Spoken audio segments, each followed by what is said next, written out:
Hello, I'm Isaac Hayes III, founder and CEO of Fanbase. Listen to what I'm about to tell you. The window to invest in Fanbase is closing. We've raised over $10.6 million of our $17 million goal. That means there's room for less than 6,370 people to invest in Fanbase for the average amount. The minimum to invest in Fanbase right now is $399. That makes you an owner in Fanbase today. Go to startengine.com/fanbase to invest. Why? Because current social apps have taken advantage of users for far too long, with content suppression, shadow banning, harmful racist content, and no real tools for monetization and equity. Fanbase has over 1.4 million users and counting, allowing anyone to reach all their following and monetize their content from day one. Social media is the new TV, and whoever owns the apps that distribute that content have the opportunity to own potential billion-dollar companies. While big platforms with uncertain futures are failing to serve their users, Fanbase is stepping up to fill the gap. Don't wait until it's too late.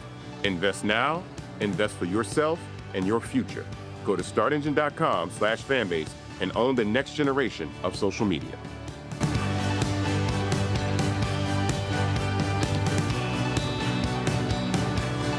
Folks, Black Star Network is here. Oh, no punches! I'm real revolutionary right now. Support this man, Black Media. He makes sure that our stories are told.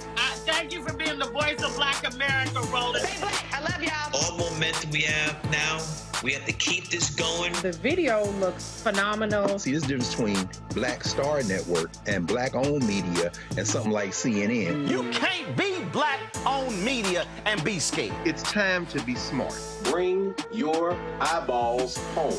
You dig?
Today is Tuesday, August 12, 2025. Coming up on Roland Martin Unfiltered, streaming live on the Black Star Network. Donald Trump puts federal law enforcement on the streets in Washington, D.C., even though crime has dropped dramatically. And he also says he'll do it in other cities, including Chicago. We'll talk. We're going to show you some video of the mayor of Chicago, Brandon Johnson, as he lays into Donald Trump. Also, Texas Republicans in the Senate, Texas Democrats in the Senate walk out before a vote there. Yet two remain. So the new congressional maps passed the Senate, but of course the House is still locked out because the Democrats have left. We'll talk to State Senator Boris Miles. And man, did Texas State Rep James Tallarico totally and completely embarrass and demolish Will Cain. It has to be embarrassing for Will Cain to be that dumb, that light in the brain, and you're actually a University of Texas graduate and a so-called lawyer. Says a whole lot about Longhorns. Also, on today's show, Indiana is going to be using 1,000 state inmates to build their own immigration detention center. We see how that's going. And also, folks, in our marketplace segment, we'll talk with the owner of a new vitamin C skincare company who says his technology can improve your skin. Yeah, we got stuff to talk about. It's time to bring the funk on Roland Martin Unfiltered on the Black Star Network. Let's go. He's got it. Whatever the miss, he's on it. Whatever it is, he's got the scoop, the fact, the find. And when it breaks, he's right on time and it's rolling. Best believe he's knowing. Putting it down from sports to news to politics. With entertainment just for kicks, he's rolling. It's on go, roll, roll, y'all. It's Roland Martin, yeah. Rolling with Roland now. He's funk, he's fresh, he's real, the best, you know he's Roland Martin now.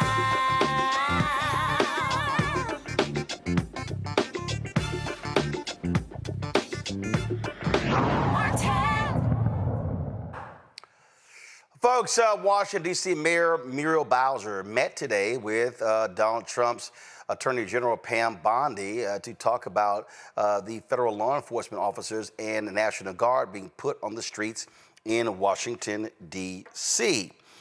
This was a social media post put out by that idiot Pam Bondi. Quote, I just concluded a productive meeting with D.C. Mayor Bowser at the Department of Justice. We agreed that there is nothing more important than keeping residents and tourists in Washington, D.C. safe from deadly crime. At President Trump's direction, the Justice Department will work closely with D.C. City Government and D.C. Police Department to make Washington, D.C.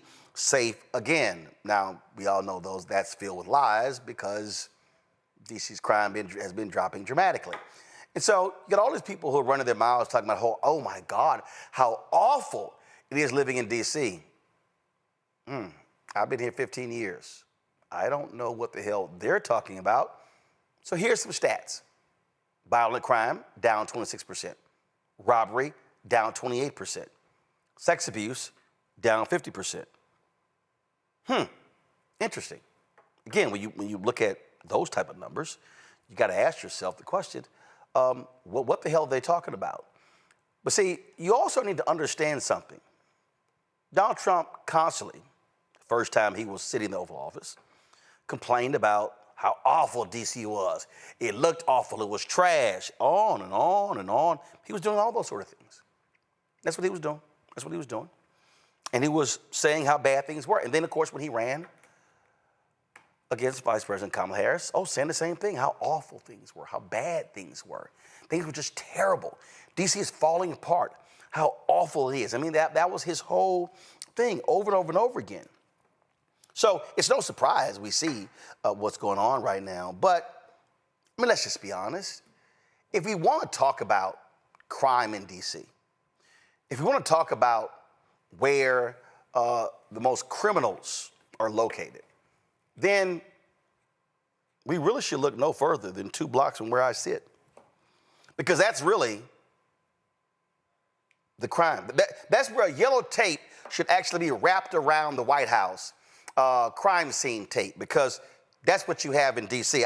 I saw this graphic on social media. I loved it. It said heaviest crime zone in D.C. And this is what they were referring to. You see they have the White House circled. Come on, man, let's go. iPad. Thank you. Come on. I love this. They have the White House circle, because that's really what you're dealing with. You're dealing with a thug in chief. You're dealing with a twice impeached, criminally convicted felon, con man, who is raping and pillaging the country, who is selling access to the president, to the office, and guess what? Republicans are letting him do it. And so now what they're busy with, they're busy posting all their photos of black people being arrested. They claim overnight, oh my goodness, you know, all these different people who have been arrested. And then you got the likes of Jeanine Pirro, who is of course, the U.S. Attorney of Washington, D.C., who's making all of her comments. And in fact, we're going to play for one of these. I mean, so there was a news conference, and a question was asked about, okay, let's talk about crime. How do you lower crime? And here's the response of the former Fox News show host, who's a massive liar. Go ahead. My prosecutors. You just walked through the changes you'd like to see from the punitive aspects. What about preventative? Do you or the president plan to do anything to address the root causes of crime in D.C., such as truancy?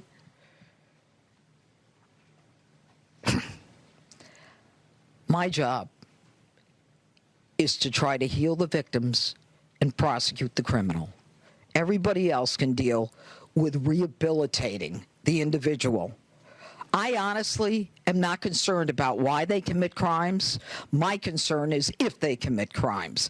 My concern is the victims of the crimes. That's my job as a U.S. attorney. Go ahead. But just follow up on that quickly. That's interesting. This tweet was put out that I found to be quite interesting. If you're serious about crime prevention, you don't cut $1 billion from D.C.'s budget or put language in your signature bill prohibiting the Department of Justice from funding community violence intervention and prevention initiative programs. Not that anyone will call you out for it. You see this right here? No funds made available under this subsection shall be made available to community violence intervention and prevention initiative programs.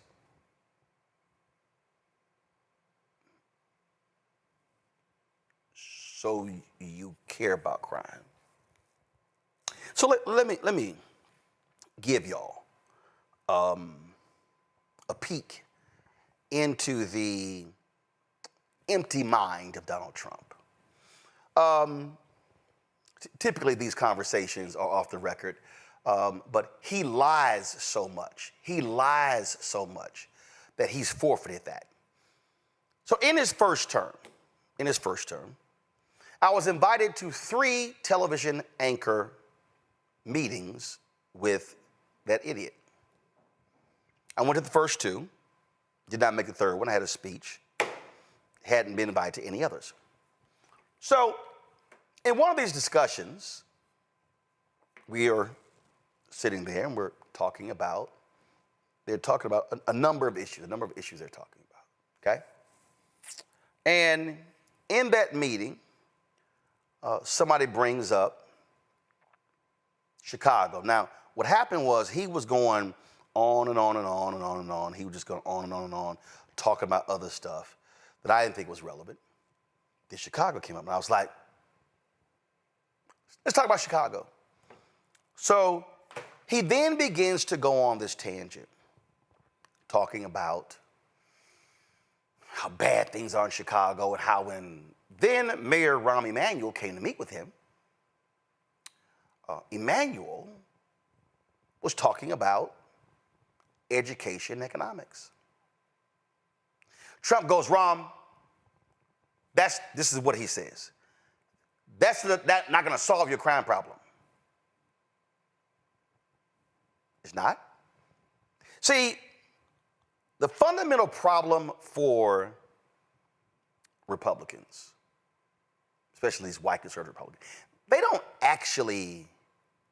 want to address the underlying problems of crime.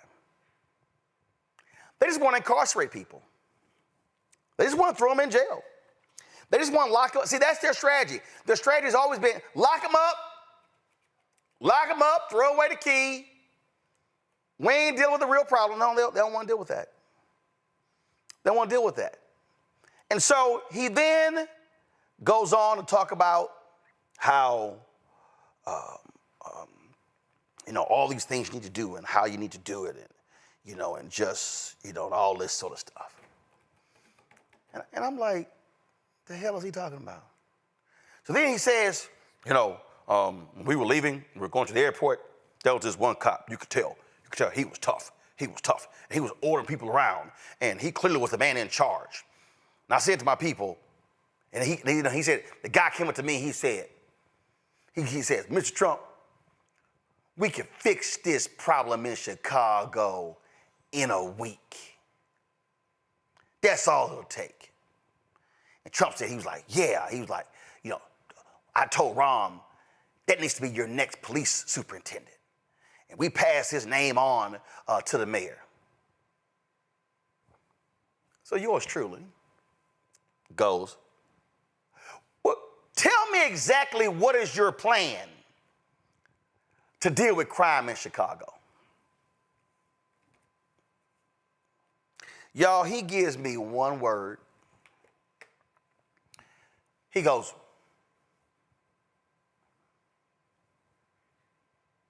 tough. I said, I'm sorry? He goes, tough. I said, tough is a word. Tough is not a plan. Tough. And it was at that point, I had a notepad, I put my pen in it, closed it. I said, I'm good, and folded my arms. That literally was the dumbest shit I ever heard. Donald Trump, see, I need y'all to understand that exchange explains what's happening in D.C. Tough.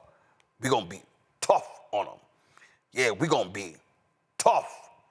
We're going to knock some head. See, that white cop, and we know it's a white cop in Chicago, what he was saying was, we can knock some heads, throw them in jail. Going to be tough. That's the plan. See, they don't ever want to talk about root crime. In fact, this morning, and y'all know I don't watch Morning Joe. Ever since Mika got in her feelings, when I talked about that reality show on Sorority Sisters and we blasted, you don't have to watch. After I jacked her up, they ain't invited me back since. So I ain't been back on Morning Joe since 2015. So y'all gotta understand, these white producers getting their feelings. Just like I ain't been on ABC This Week in 4 years since I cracked Governor Chris Christie.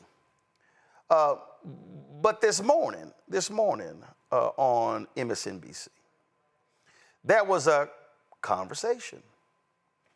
And it was a conversation, Joe Scarborough, Simone Sanders, and what's happening in Washington, D.C. Actually came up. And it turned into a rather spirited conversation, y'all.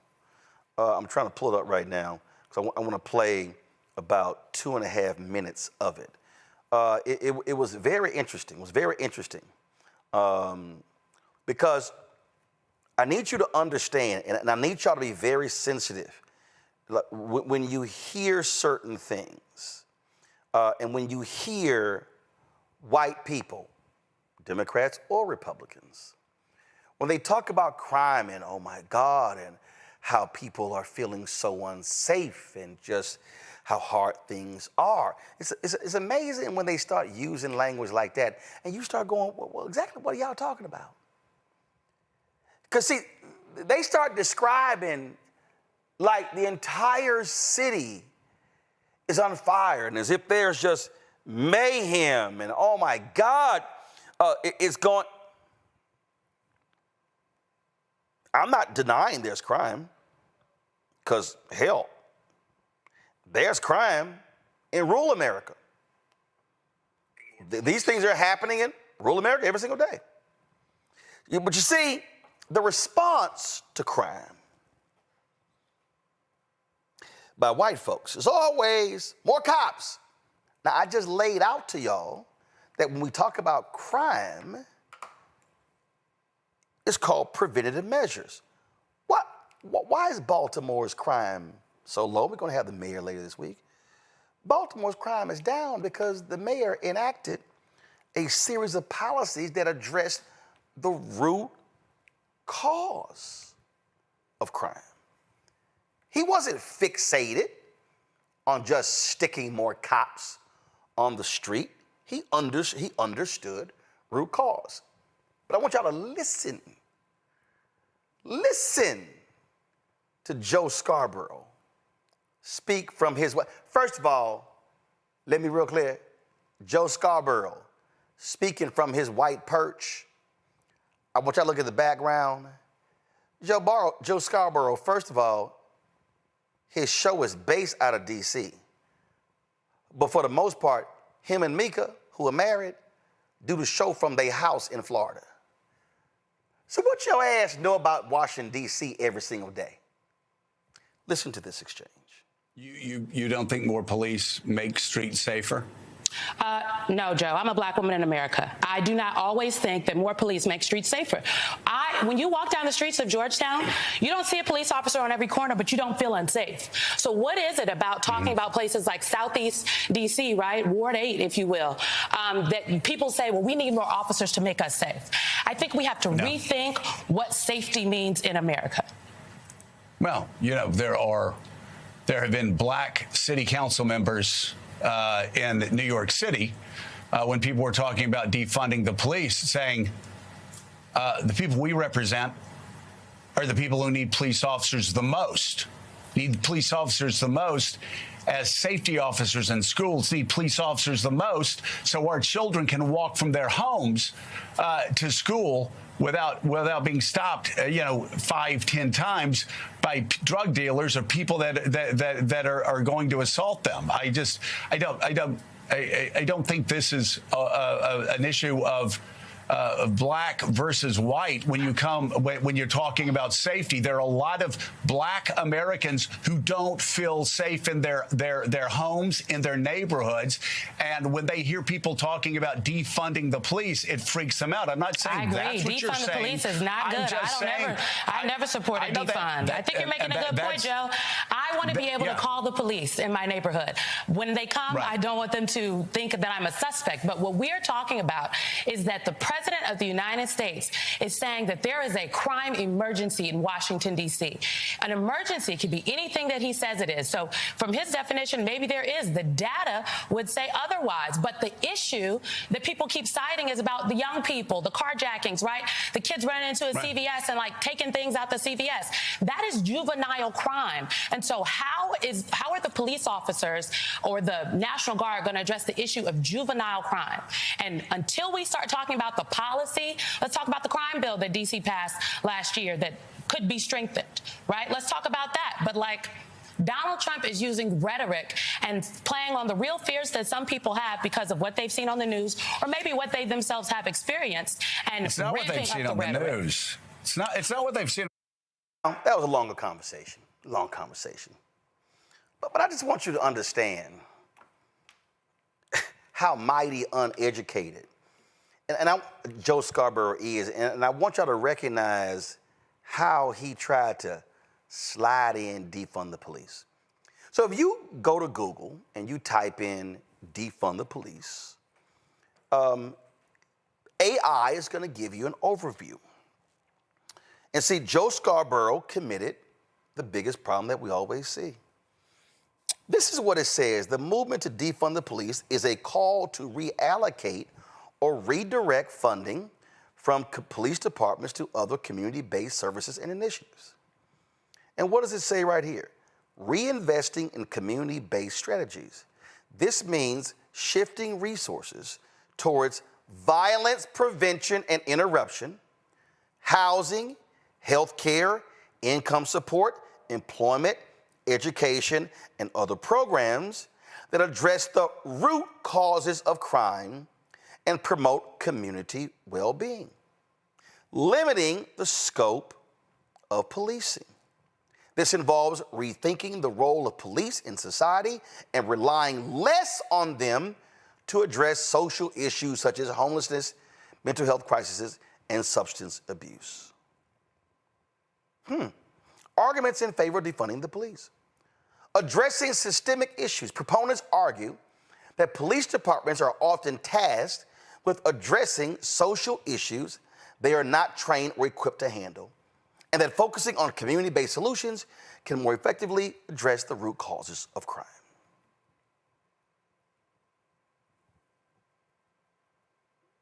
That was what the call for defund the police was all about. But see, the right took that and ran with it, and a lot of Democrats fell in the line. And so the narrative became, get rid of cops. No. And see, when Joe Scarborough says, well, black city council members in New York City will say, our people want police. Yeah, Joe, the phrasing is called to protect and serve. When somebody black calls 911, they do want the cops to show up. But see, Joe, when black people call 911, what they don't want to happen is we end up getting shot and killed. What they don't want, Joe, is when black people call the cops, we don't want the cops to show up, beat the shit out of people. When we call the cops, we don't want the cops to show up and shake people down.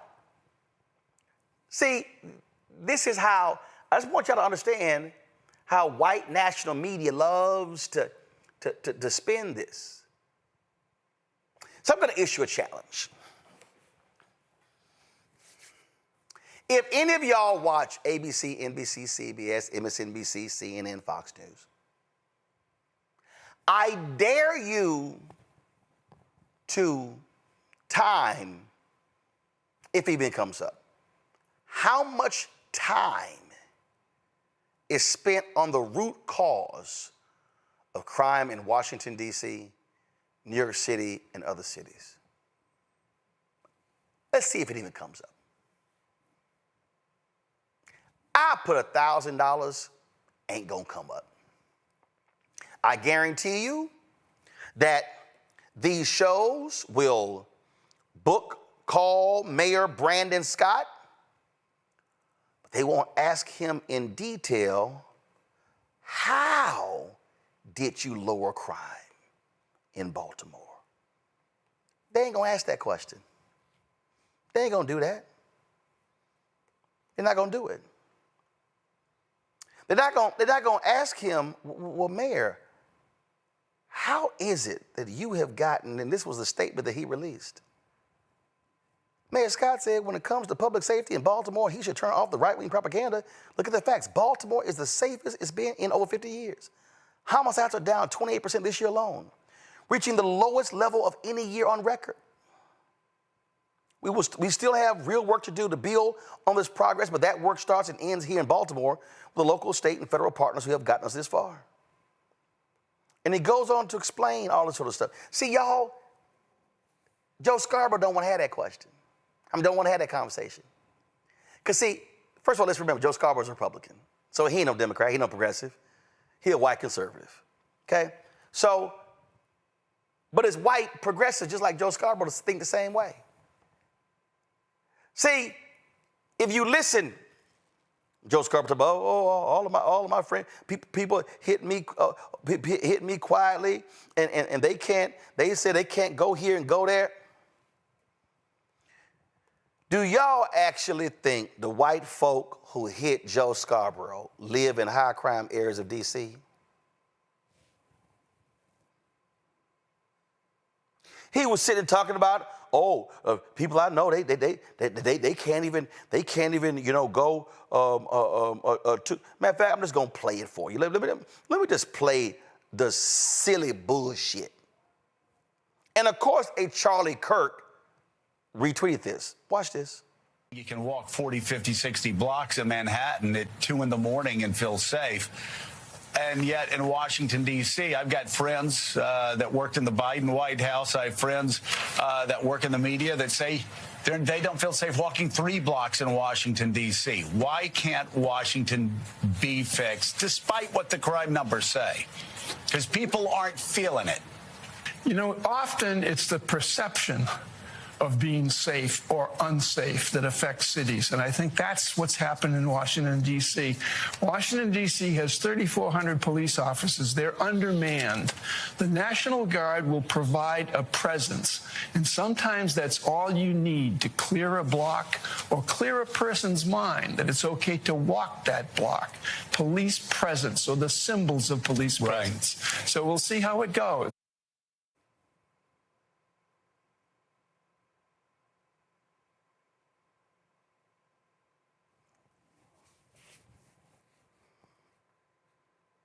Do y'all actually think the white people texting Joe Scarborough can't walk more than 1 block?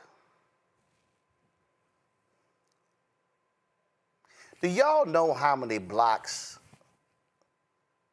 right now where we are, we in D.C.? I have walked 8 blocks that way, 8 blocks that way, 6 blocks that way, 8 blocks that way. In the daytime, in the evening, at nighttime, at 1 o'clock in the morning, and I wasn't, oh my God, what's gonna happen? This is the bullshit that white media loves to project. In fact, they put out charts all the time that shows you where the crime takes place in a lot of y'all cities, in a lot of cities. And you know where it mostly is? Typically, it's like 2 areas of town.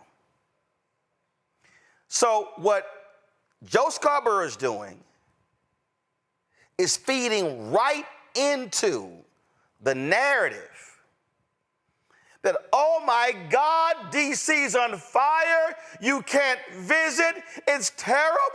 Oh, the tourists, and you can't go, it's awful. You can't go to the grocery store, you can't go. That's where the feeding frenzy comes in. So Scarborough is literally sounding just like the crazy ass fool in the Oval Office. It's the exact same thing, y'all. This is the game. This is the game that they play to justify. And see, Simone was trying to be nice. Simone was, y'all, she was protecting her check. Because anybody else who, and see, that's why there's a reason why they don't call me. Because see, they want nice collegial conversations.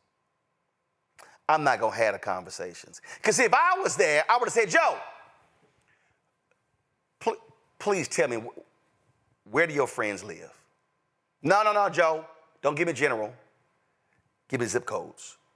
And I would have sat there and I would have pulled up, let's pull the stats up. Let's pull the stats up in a zip code where your friends live. Let's see where the crime takes place. So we know he lying. And then Mike Barnacle, well, it's the perception. If y'all want to Google Mike Barnacle and race, he wrote some of the most racist shit in the Boston Globe you could think of.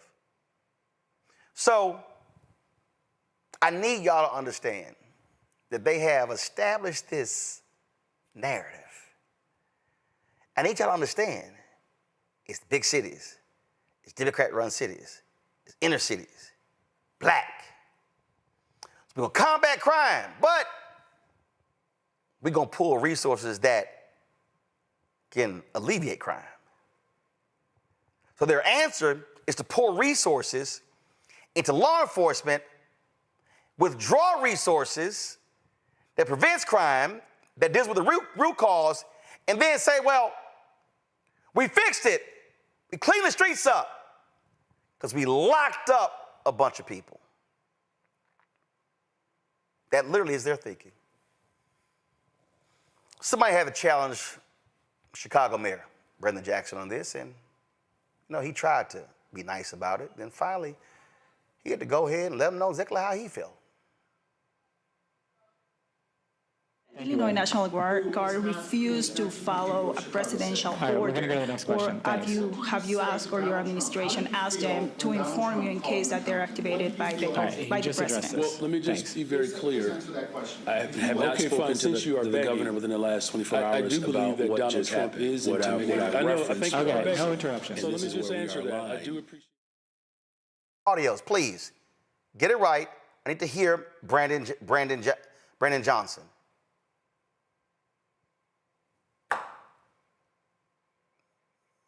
Please.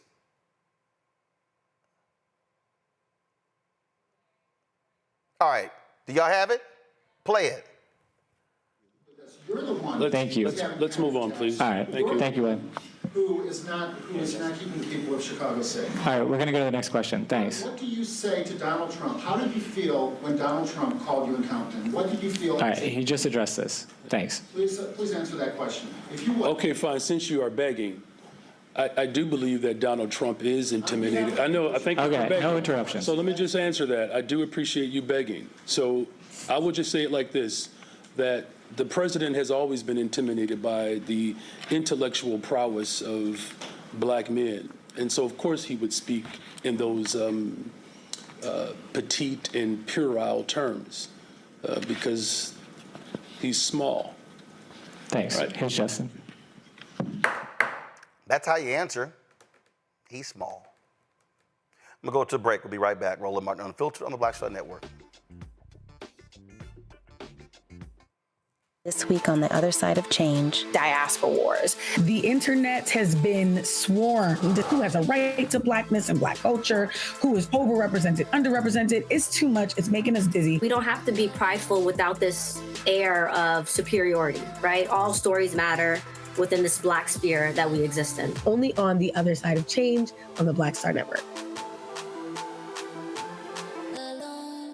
Next on The Black Table with me, Greg Carr. The United States is the most dangerous place for a woman to give birth among all industrialized nations on the planet.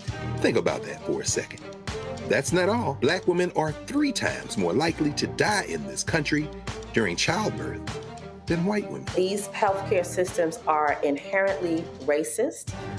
There are a lot of white supremacist ideas and mythologies around black women's bodies, even black people, that we experience painless, right? Activist, organizer, and fearless freedom fighter Monifa Akinwole Bandele from Moms Rising joins us and tells us this shocking phenomenon, like so much else, is rooted in unadulterated racism. And that's just one of her fights. Monifa Bandele on the next Black Table here on the Black Star Network. Hello, I'm Paula J. Parker. Truly proud on the Proud Family, Louder and Prouder on Disney+. And you're watching Roland Martin Unfiltered. All right, folks, let's bring my panel right now. Dr. Mustafa Santiago Ali, former senior advisor for environmental justice at the EPA, joining us from Washington, D.C. Randy Bryant, entrepreneur, author, speaker from D.C. as well. Joe Richardson, civil rights attorney out of Los Angeles. Glad to have all 3 of y'all here. Mustafa, I'll start with you. It's abundantly clear what we're seeing here. We know what's going on. This is Donald Trump trying to play the strong man. This is Donald Trump trying to say, I'm tough. That's all this is. It's for show. This is about distracting from Jeffrey Epstein. That's all this is about.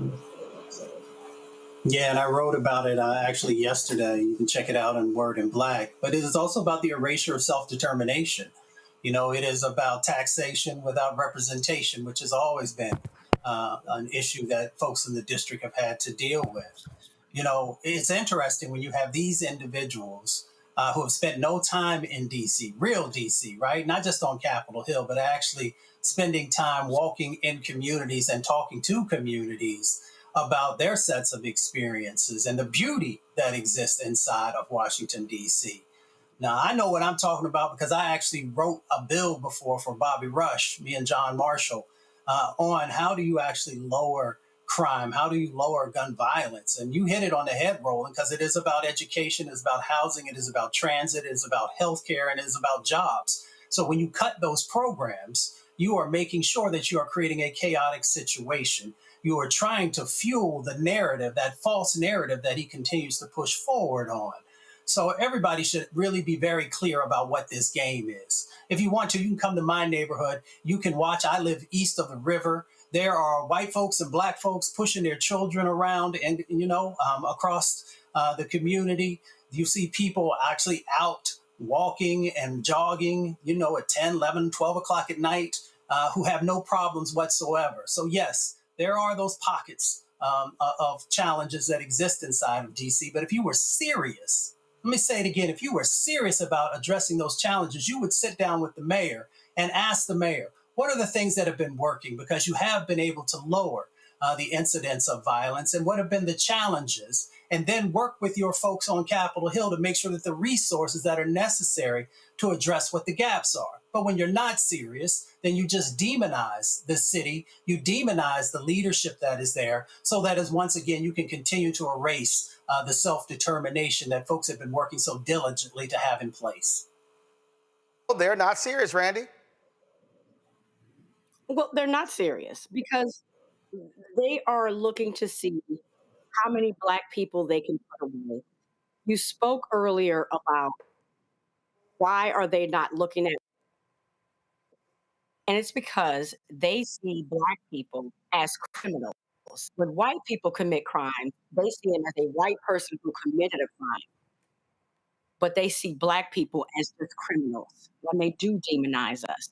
And so it's not about giving us programs that prevent crimes, creating programs that get kids off the streets and give them something to do. It is about how can we get them in jail. I think we have to want to round up our people. Joe, they, of course, put National Guard troops in Los Angeles. They claim success. All they did was sit around, frankly, most of the time. But people need to understand what the whole goal here. This is, I'm the strong guy. I'm the big guy. This is how I'm running the whole show. It's all a farce. And for them, it's about being, quote, tough on crime, but that's low-hanging fruit. It wins elections. The public is very, very forgiving, even when you get it wrong. The crime bill got it wrong. So many things got it wrong. You over-police, you over-jail, you privatize prisons, and all of these other things, all of the above. And people almost never suffer political consequences because of it. They came out to L.A., they did their thing. They basically guarded the 2 federal buildings and pretty much nothing else. And fortunately, that seems to be going the way it needs to be in the courts. Washington, D.C., because, to Mustafa's point, because of the lack of taxation without representation, you have to go through a little bit of a different window legally, but still there's an argument that under Section 740 of the Home Rule Act, this is not an emergency condition, particularly when you're in a situation where crime is down. But again, and you've got violence down in general, you've got specific crimes down, specific violent crimes down. Again, it's about creating this narrative, making it into something that it's not, so that people can once again be distracted. And there's an irony with this too, because a lot of times these guys, are about self-determination and home rule, and you guys handle your own or whatever else. Well, here they are trying to handle their own, and now you're stepping into it and doing something else.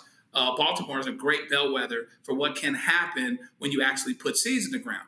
Put seeds in the ground of prevention, et cetera. And what he's got to be reminded of is that this actually is supposed to help even the police that you say that you care so much about. Because ultimately, if there's more prevention, you're going to have a safer community, and that's going to keep even our law enforcement officers safer. They really think they can come in town, do what they want to do with no seeds planted, with no seeds of goodwill planted, deposited, and now you make a withdrawal. All you're going to do is create chaos and conflict. And at the end of the day, my final irony is that, of many, is that Trump is able to come in and do what he needs to do and employ the National Guard here, but he didn't find a way to do it on January the 6th.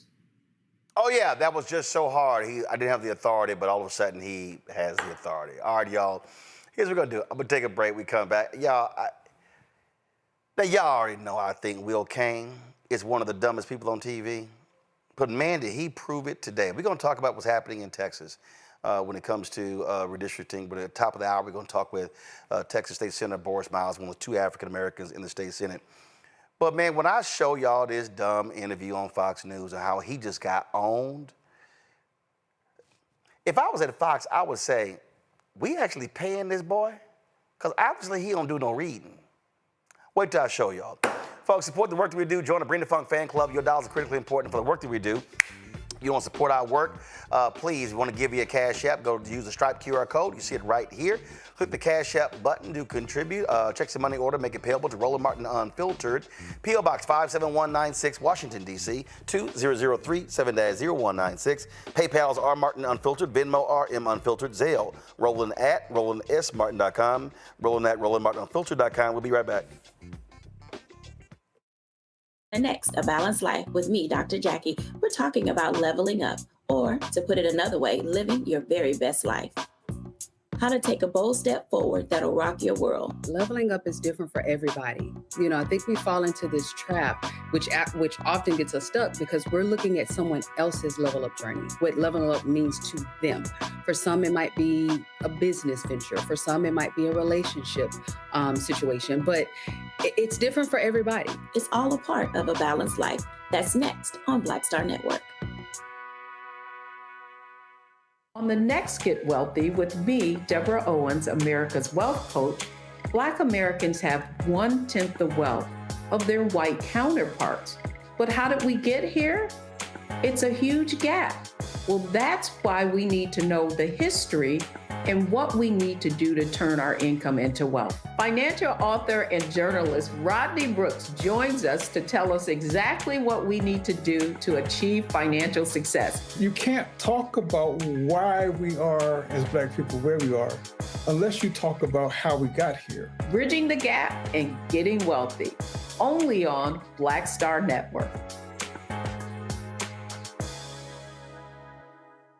Next on the Black Table with me, Greg Carr. The United States is the most dangerous place for a woman to give birth among all industrialized nations on the planet. Think about that for a second. That's not all. Black women are 3 times more likely to die in this country during childbirth than white women. These healthcare systems are inherently racist.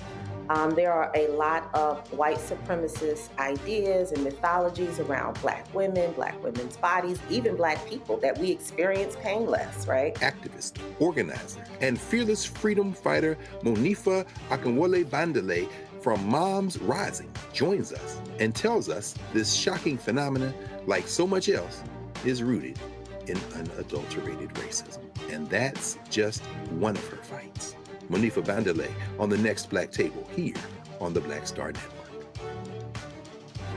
This week on the other side of change, diaspora wars. The internet has been swarmed. Who has a right to Blackness and Black culture? Who is overrepresented, underrepresented? It's too much. It's making us dizzy. We don't have to be prideful without this air of superiority, right? All stories matter within this Black sphere that we exist in. Only on the other side of change on the Black Star Network. I am Tommy Davidson. I play Oscar on Proud Family, Louder and Prouder. Right now, I'm rolling with Roland Martin, unfiltered, uncut, unplugged, and undamn believable. You hear me? I need to prepare y'all for a level of stupidity that you don't often see. So Will Cain, who claims to be a lawyer, University of Texas at Austin graduate, hosts a show on Fox News at 4 o'clock. So he decided to interview today Texas State Representative James Tallarico to talk about redistricting in Texas, really the racist gerrymandering going on in Texas. That boy ain't bright, y'all. So let me just go ahead and play this interview for y'all. And if you want to see an example of somebody just getting owned, just outclassed, yeah, that was Will Kane. Watch this, y'all. In the state of Illinois. It is Texas State Representative James Tallarico. Congressman, thank you so much, or Representative, thank you so much for being with us here today. Glad to see you packed your Texas flag with you. Wish you were right back here down between the Red River and Rio Grande, where I sit today. But I have had the pleasure to talk with several of your colleagues, Michaela Plisa, Ramon Romero. So I know very well at this point, Representative, why you guys have fled. I hear your rationale. I hear your justifications. I would love together to really just talk for a minute about how this is all being funded. You know, you've racked up fines. I assume you're in a hotel room. I'm not sure where you are in Illinois. You know, you've got different costs racking up. I'm talking about costs is stupid. Go back to it. Pull it up. Of rigging elections clearly in California and New York. Both of those efforts in those blue states are contingent on if Texas decides to cheat, if Texas Republicans decide to draw these maps in the middle of the decade at the request of the most powerful man in the country. So Again, those you are rigged two in response to factors, something you call rigging. You cheat in response to something you think is cheating. I'm trying to listen to you, and I'd love for you to try to give me a chance to speak. You know, I think that all of us should be alarmed, whether we're Democrats, independents, or Republicans, if the most powerful politician in the country, whether it's President Trump or President Obama, if they are trying to change the rules midway through the decade so that they don't have to face accountability for their actions. What I would ask you is, if Republican policies are so popular, why do they have to redraw the maps before the election? Well, my answer to that would be a reflection of political popularity is the number of offices you win and the majority that you enjoy. And right now, Representative, you are a distinct minority in the state of Texas. Your points of view are... That's a lie. First of all, 61% of Texas is a minority. Latino, Black, Asian American, Native American. It's 39% white. And the reality is all of Texas, see, this is where Will Kane is a liar. He's a flat out liar, okay? Harris County, the largest county in Texas. There's more people in the Harris County than some states in America. That's a blue county. Dallas County, second largest county, blue. Bexar County, blue. Travis County, blue. Of the top 5 counties in Texas, only Tarrant County is still red. So what Will Kane said there is a lie. And the seats that Republicans are trying to steal are seats that are based where? Harris County, Dallas County, Bexar County, Travis County. So right there, Will Kane lies. So he wants to say, oh, the political ideology across the state, well, that's the rest of the state. But the seats they're going after, those are blue counties and blue voters. That's the first Will Kane lie. Let's continue. Extremely in the minority. And that is a privilege of the majority. You know, you talk about the president, and the left loves to lay everything at the president's feet because he's become your boogeyman. But this has been driven by the Texas representation in the state legislature. This has been driven by the governor of the state of Texas. Again, a Republican. Okay, all right. He lies again. Right now, Will Kane is lying. And when I say lying, Will Kane is absolutely lying right now. This was a letter that the Trump Department of Justice sent to Texas, telling them that congressional districts 9, 18, 29, and 33, they believe were unconstitutional coalition districts. This was the basis of which Texas Governor Greg Abbott called for the special session to redraw the lines. Now, mind you, Republicans have defended the existing maps by saying that when they redrew them in 2021, they were not racially driven. Will Kane wants to say, oh no, they're redrawing the districts mid-census because the politics has changed. The person driving this Republican governor, he's also lying. This is the, we showed him before, this is the actual proclamation Governor Greg Abbott signed calling for a special session. What does it say? Legislation that provides a revised congressional redistricting plan in light of constitutional concerns raised by the U.S. Department of Justice. So, Will, you're lying again. This is the second time you lied in less than a minute. This process has nothing to do with the redrawing the maps because of political wins. No, it's because Donald Trump said, I need 5 new seats. They concocted this unconstitutional crap. Abbott used that as the basis to call the special session, and they're targeting blue counties. That's 2 lies, Will Cain. Represents the majority opinion. You've done something that you say is constitutional, which I would suggest is pretty radical, leaving your office, abandoning your office, in defense of a minority point of view.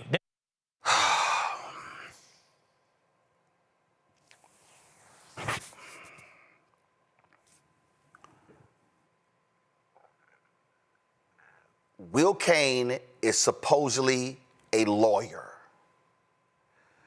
Will Cain is supposedly a native Texan. Will Cain graduated from the University of Texas at Austin. They claim the flagship school. I disagree. I'm a Texas A&M graduate. Anybody can do basic research would know that the Texas Constitution literally allows for what Democrats are doing to be done. It was first done in 1870. What the hell are you talking about, Will? This is something that I think is radical. And that you think is constitutional. It is. It's literally allowed in the Texas Constitution. Are you so dumb, Will Cain, you don't know how to Google? Third lie. Let's continue. Has the majority. It's a little bit like taking your basketball and going home when you don't like the way it's played, but when you're winning in Illinois, you're happy to play by these rules.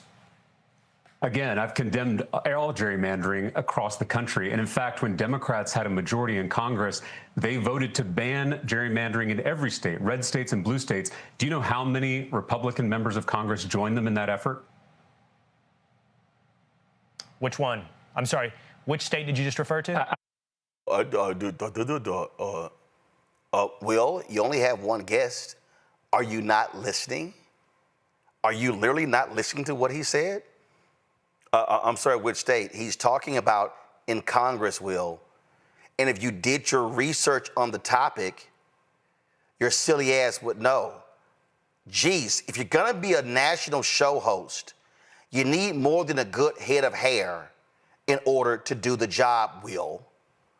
Let me take y'all back to this farce of an interview. Do you know how many Republicans joined Democrats in the U.S. Congress to ban gerrymandering? All the Democrats voted for it. 0 Republicans voted for it. 0. It's an odd. So you can spare me the both sides rhetoric. It's clearly one side that is trying to rig the rules in the middle of the game. This is like 2 football teams coming out of the locker room at halftime, and the team that's ahead says they want to change the rules for the second half so they can win the game. All of us would be throwing food at the TV if that happened. We don't accept cheating in our politics. We don't accept cheating in our relationships. We shouldn't accept cheating in our elections. I appreciate whatever you just referred to about the number of Democrat congressmen that I'm unfamiliar with who made this against. God.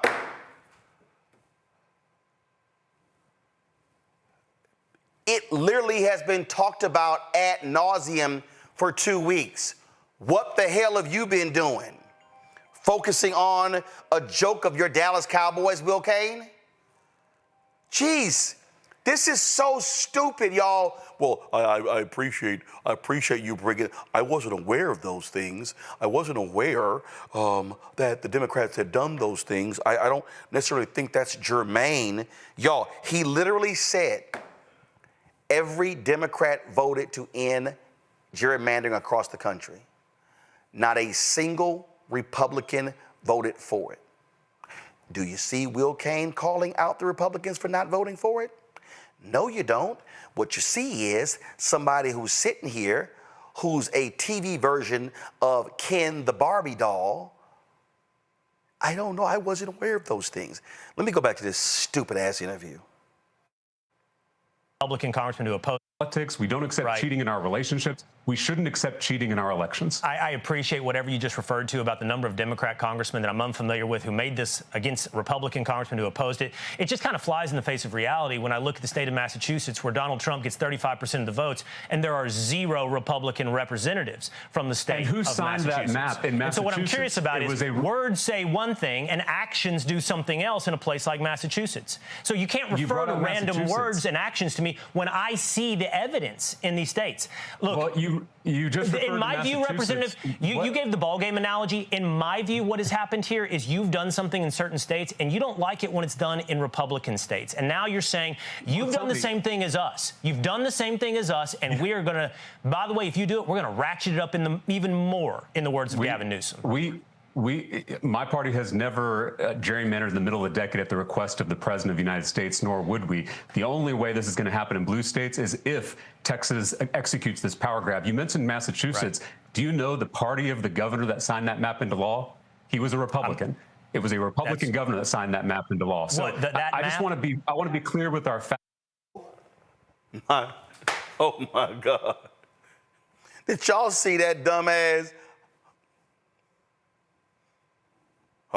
Who the governor?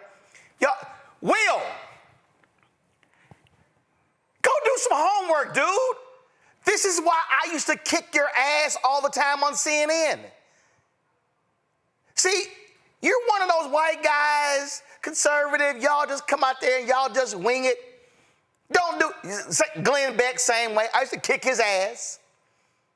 Don't do any research. Don't do any studying. Do nothing, and you're sitting there like, what? It was a Republican governor in Massachusetts who signed that? Yep, sure was. Y'all didn't see that perplexed look on his face? Like, I can't follow you.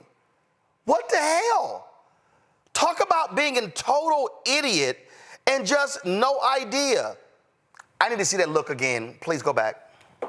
The only way this is going to happen in blue states is if Texas executes this power grab. You mentioned Massachusetts. Right. Do you know the party of the governor that signed that map into law? He was a Republican.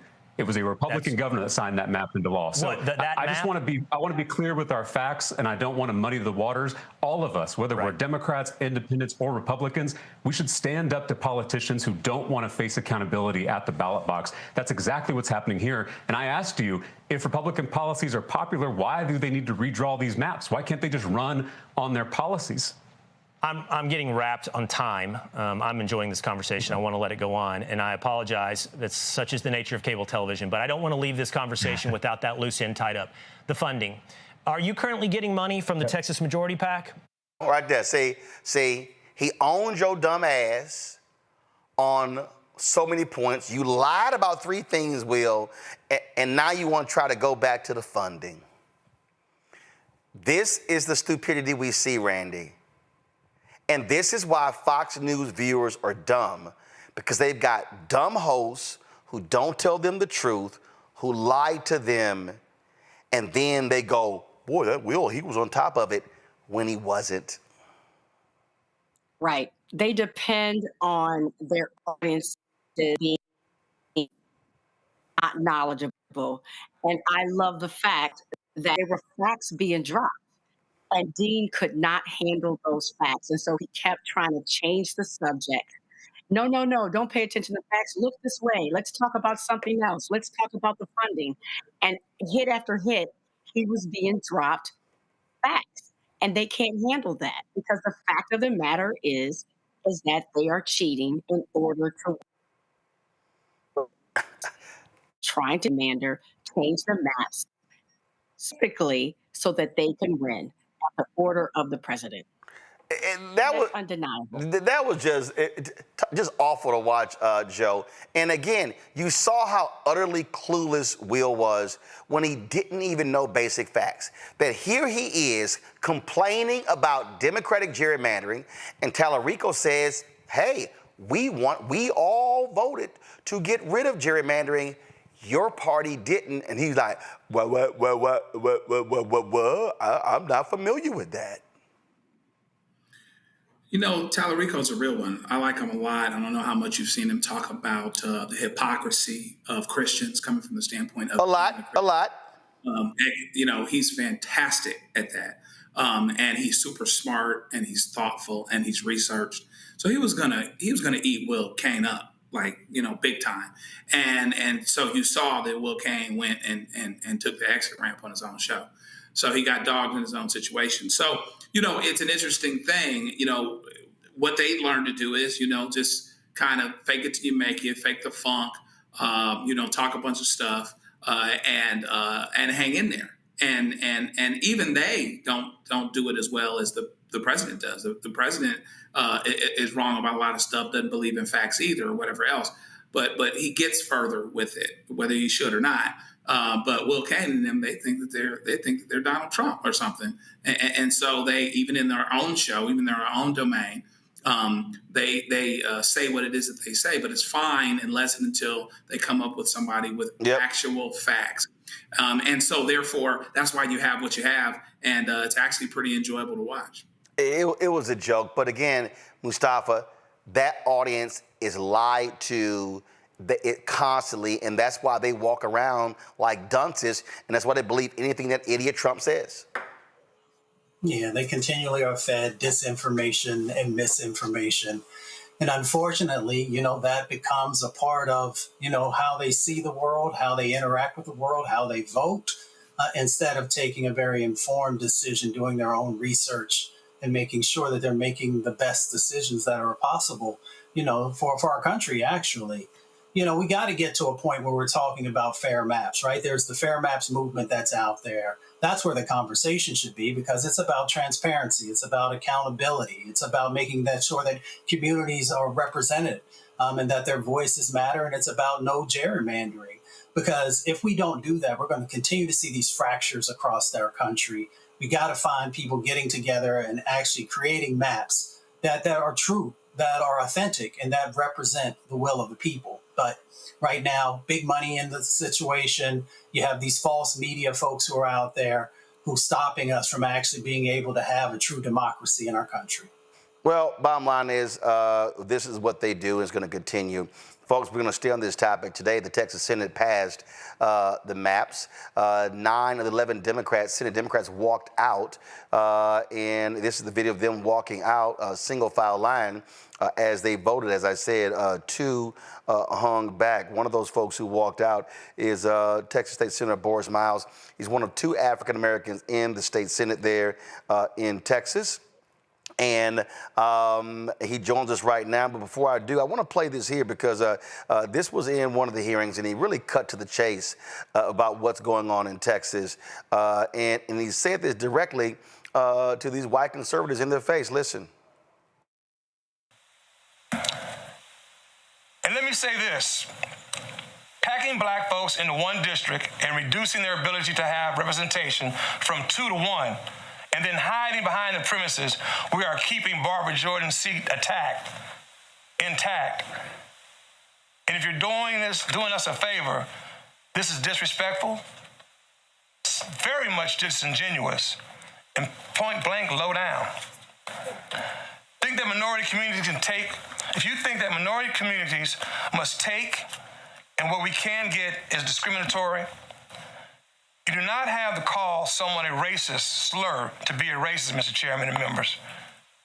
Sitting back participating in an august process, in an inherently discriminatory process, disenfranchising black and brown people is racist in all parts.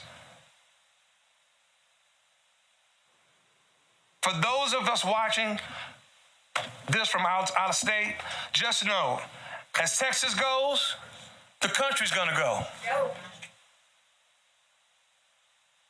Texas may be the first to be redistrict or rig district, but your state is next. Now is Senator Boris Miles. Glad to have my frat brother here. How you doing, Doc? What's going on, Brother Martin? You know, first of all, you called it like you need to call it. It is racist, what they're doing. These are racist gerrymandered maps. They specifically are targeting black folks, targeting Latino. And here's I played that interview with Will Kane, and here's what is so amazing with these idiots. He wants to talk about, how the state has changed and, and how they don't agree with your politics. And as I said, wait a minute, Harris County blue, Dallas County blue, Bexar County blue, Travis County blue, and where are the seats they targeting? Harris County, Dallas County, Travis County, Bexar County. So those counties, where those congressional districts are, they are not aligned politically with Donald Trump, but the Republicans want to force those districts to actually be Republican. And not to mention, Brother Martin, not to mention the population of Texas has grown in the minorities, African American and Hispanic. So if that be the case, shouldn't we have more representation and not less representation? Well, you had Greg Abbott, who goes on the Fox to say, oh no, we're creating 5 Hispanic districts. Brother Martin, I think all of your listeners understand what the hell is going on here in Texas, okay? It is not, I don't call it redistricting, I've coined it rigged districting. It's rigged districting to keep Donald Trump and his administration in office, being carried out by the Texas governor, lieutenant governor, and attorney general. That is rigged districting, and it is racist to the ultimate factor. Explain to the audience, because I read one story that said if all 11 of you had walked out, they could not have passed the bill. Unfortunately. Why did 2 stay back? Explain that. You know, we had to have 2 there to call the questions and ask the questions. You know, 2 of our senior members have decided, and we don't judge, we don't harm them, we don't, harass them. I respect their decisions, but we did have to have 2 of our Democratic members sit there to call the question. Explain that. What does that mean to the regular person? Somebody from the Democratic Party had to be there. But if all of 11 of y'all had walked out, they could not have passed the bill. That is correct. But all 11 of us was not going to walk out. If all 11 of us walked out, we probably could have stopped and had a quorum break. But all 11 of us chose not to walk out. And those 2 that did not walk out, we have to respect their position. Now, my understanding that one of those 2 was the same one who broke the quorum last time. So I can't speak to that. I wasn't around in the last quorum, Brother Martin. Okay, so so this is the question that the public asks. Man, if Democrats, listen, you're going to lose. I mean, like, you literally know you're going to lose. So if you have an opportunity to stop from losing, why not stop from losing? Again, Brother Martin, I respect the 2 who made the decision, and I can't speak to the last walkout because I was not part of that. All I can do is show leadership in what I have done and walking out and not taking the vote. And even in the committee hearing, I didn't take the vote. I had one of the House reps on last week, and he said, eventually, we're going to have to go back and to fight this out. And I'm looking at him going, you're going to lose. I mean, we know what happened the previous time. And my argument to him was, hey, if you have to sit out for 4 months, why not? Because we already laid out what's going to happen. If they pass this map, the filing deadline is in December. The Supreme Court is not going to rule that fast, so they're going to lock these maps in for the 2026 midterm elections. So Republicans will gain 5 seats. Lawsuits will be filed. This case may not be adjudicated even until the 2028 midterm elections, which means that even if they rule against Texas on this, they may have these 5 seats for the next 2 elections or the next 4 years. So in your mind, do you believe that Democrats should say on the House side, be steadfast and say, hey, hold out as long as possible to keep these maps from being passed, and if that means wait until December, so be it, because if you go back, they're gonna pass it in 3 minutes. Brother Martin, it's easy to say in my mind what I would do. Yes.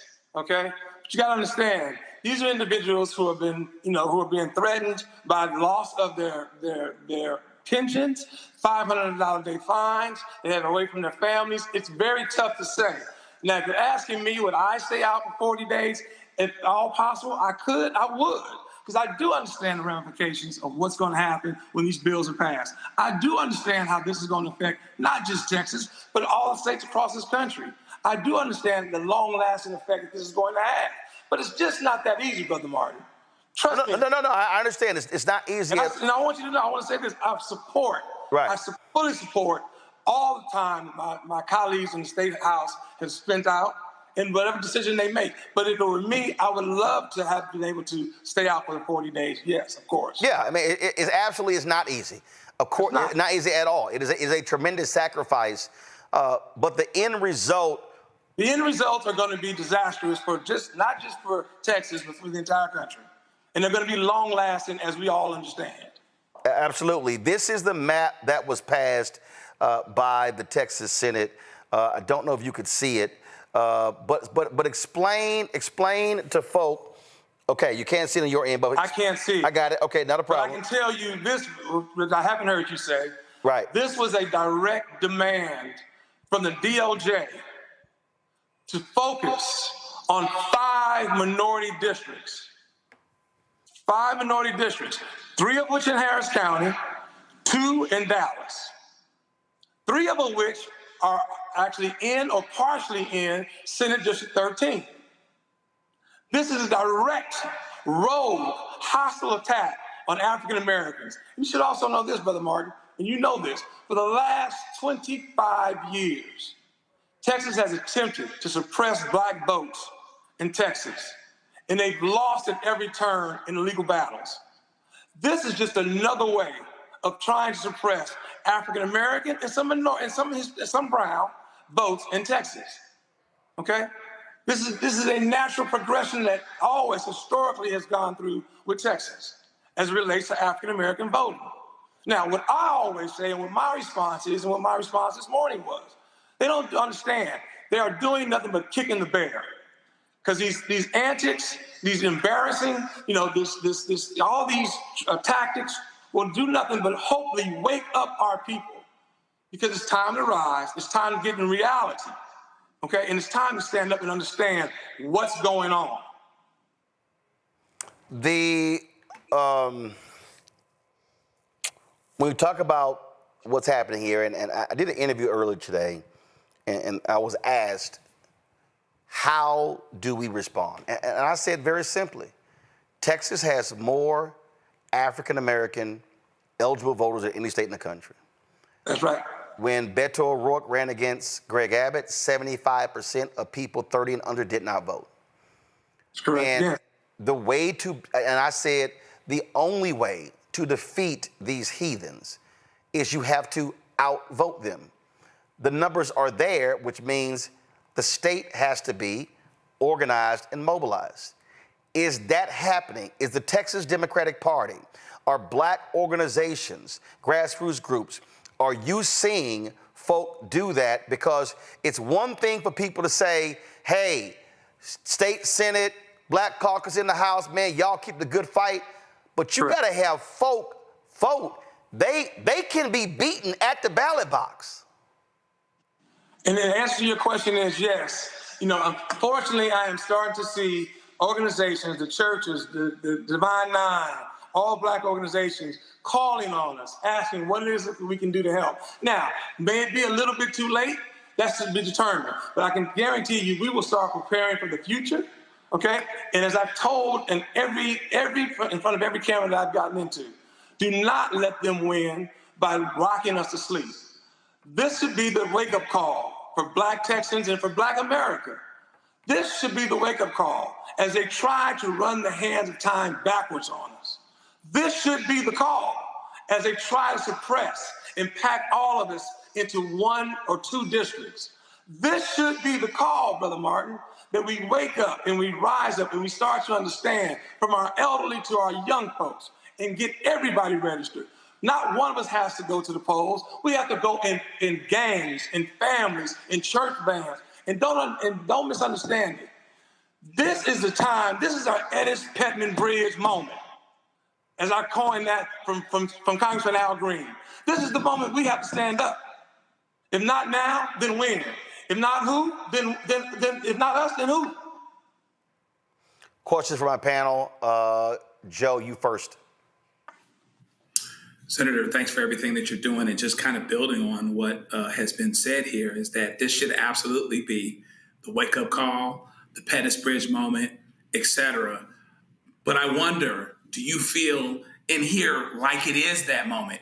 Does it feel different in terms of how people are responding to it? Are people really connecting and really understanding that really what we're trying to do is chase something down that's been going awry for a long time? They've been, making less voting spots for a long time in Harris County. They've been doing a lot of this, and this is a culmination. Does it feel different, like maybe people are really getting it and will embrace the urgency the way that they need to?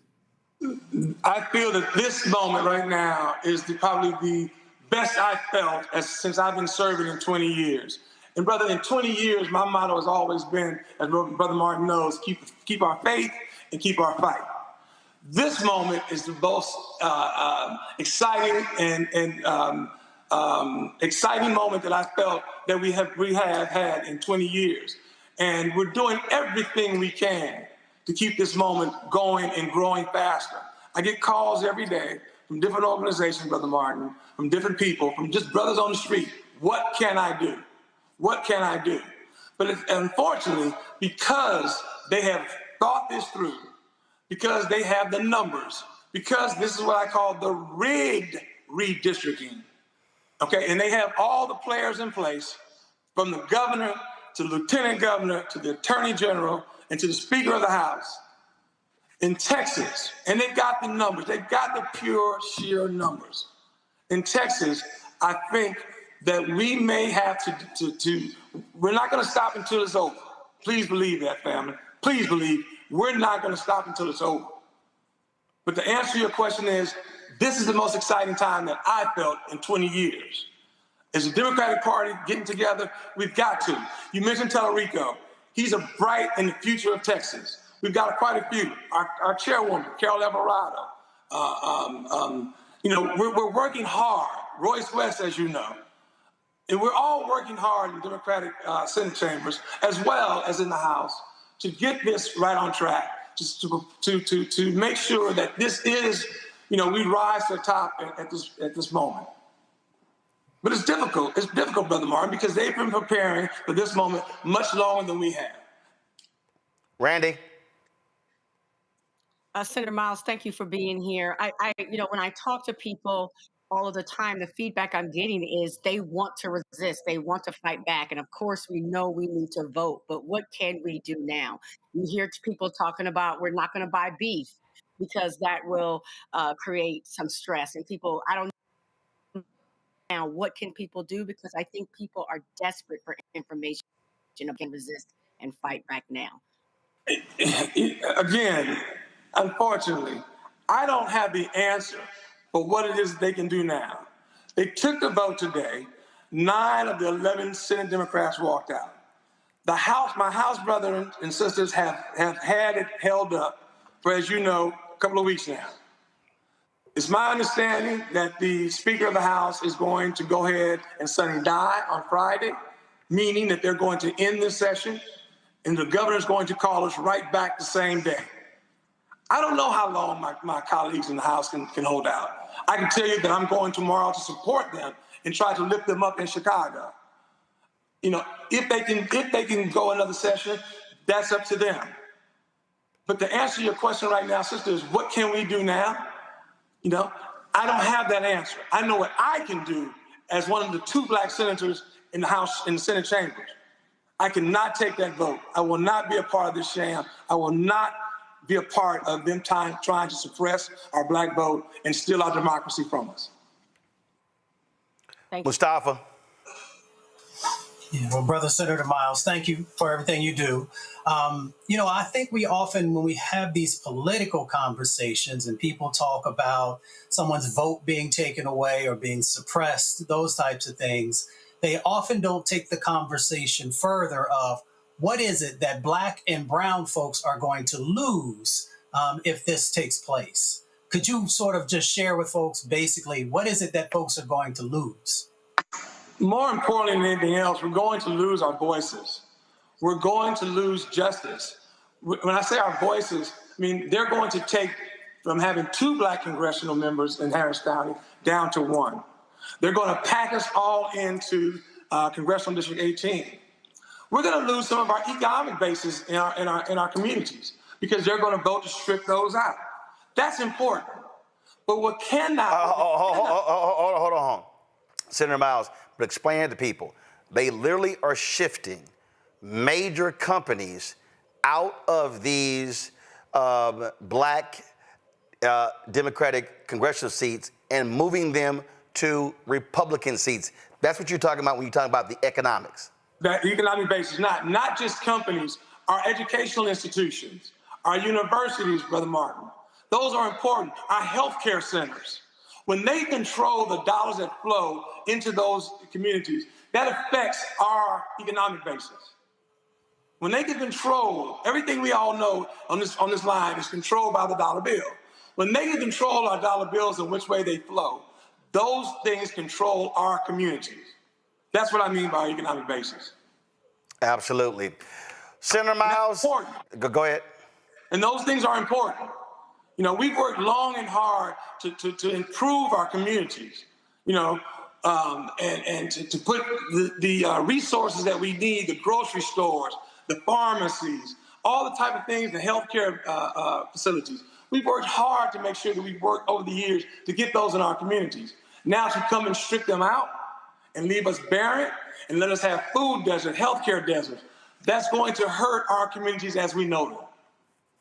And don't add the fact that now I'm going to touch some souls right here, that we're getting ready to have, vouchers. Okay? When you have vouchers in Black communities, that deteriorates our school bases. When you deteriorate our public school bases, that deteriorates our communities. We're proud of our high schools in our communities. We're proud of our schools in our communities. So everything that you see the Republicans doing right now, all this is to reverse the hands of time backwards on African Americans and Latinos. Absolutely. Senator Boris Miles, keep up the good fight. We appreciate it. I appreciate you, brother, what you do. And congratulations to your counselor. Thank you, brother. Thanks a bunch. Folks, going to a break. We'll be right back. Roland Martin Unfiltered on the Black Star Network.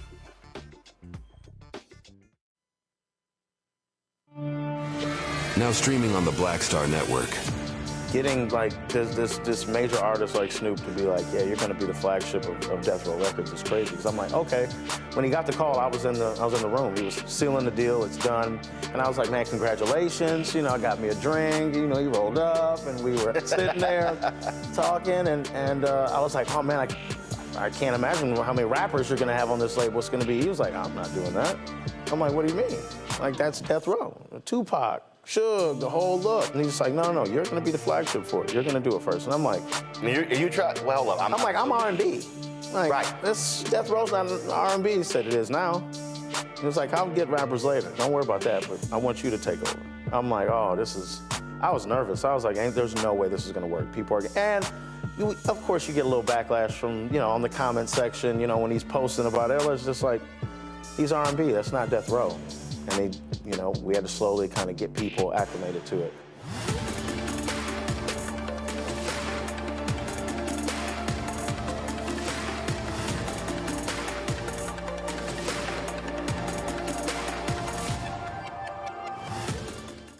This week on the other side of change. Diaspora wars. The internet has been swarmed. Who has a right to Blackness and Black culture? Who is overrepresented, underrepresented? It's too much. It's making us dizzy. We don't have to be prideful without this air of superiority, right? All stories matter within this Black sphere that we exist in. Only on the other side of change on the Black Star Network. This is Essence Atkins. Mr. Love King of R&B, Raheem Devon. It's me, Sherry Shepard, and you know what you're watching. You're watching Roland Martin, Unfiltered.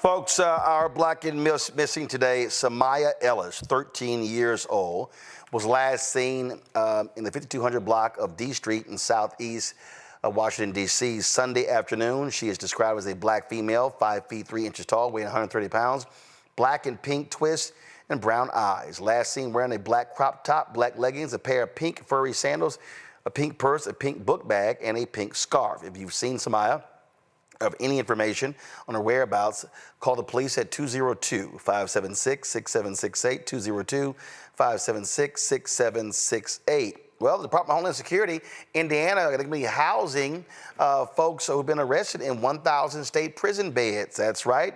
To promote this, the DHS has posted AI-generated images of ICE-branded Indy cars. Yes, y'all, seriously. ICE-branded, come on.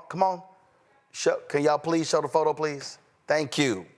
ICE-branded Indy cars speeding past a prison, imagery that sparked backlash from motorsports fans and IndyCar officials who demanded their branding be removed. DHS still hasn't addressed conditions inside these facilities. Similar state-run centers like Florida's so-called Alligator Alcatraz have faced allegations of maggot-infested food, filthy toilets, and unsafe living conditions. But the reality is, Mustafa, they don't care. They don't care living conditions.